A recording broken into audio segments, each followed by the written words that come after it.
The time is 18 minutes to 9. Companies which have both men and women on their boards produce better returns for their shareholders than those where the board is entirely male. At least that's according to new research by the accountants Grant Thornton. They looked at the financial performance of 1,000 companies in the UK, the US and India.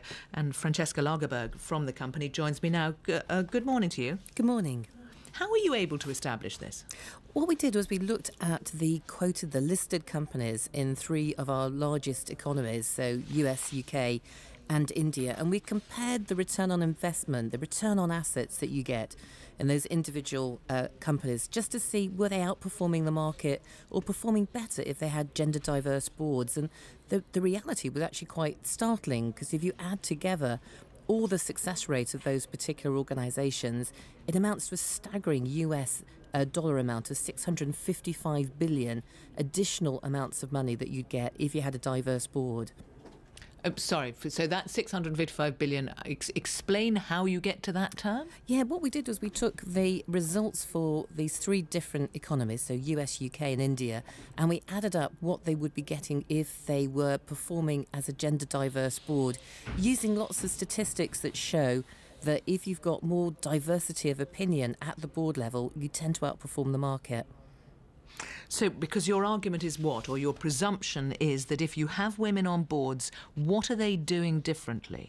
I think the difference really is about diversity of opinion. About the research suggests that there's a very strong positive correlation between a board that's got a diversity of view, a diversity of opinion being expressed, to those that are singular in the way that they work. And we use gender diversification, but the same logic would work for any other form of diversification. Right.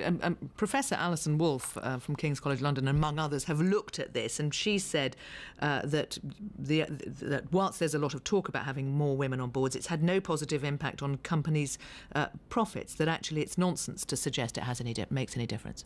Well, that's looking at profits and revenue. We actually use return on investment because you can be more accurate in terms of the transparency of data to see the success rates.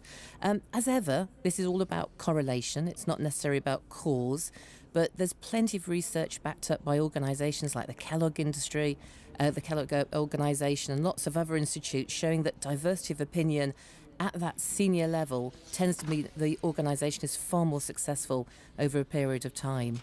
So what is your argument, that there's a self-interest on the part of companies to have diverse boards? Yes, a huge self-interest, and also for investors, they would want to have the best possible board that's most successful, that's got the best chance of making decisions that are going to make them more profitable overall. So it's in everybody's interest to look at that diversity issue and to take action. Mm-hmm. You're not in favour of quotas, though?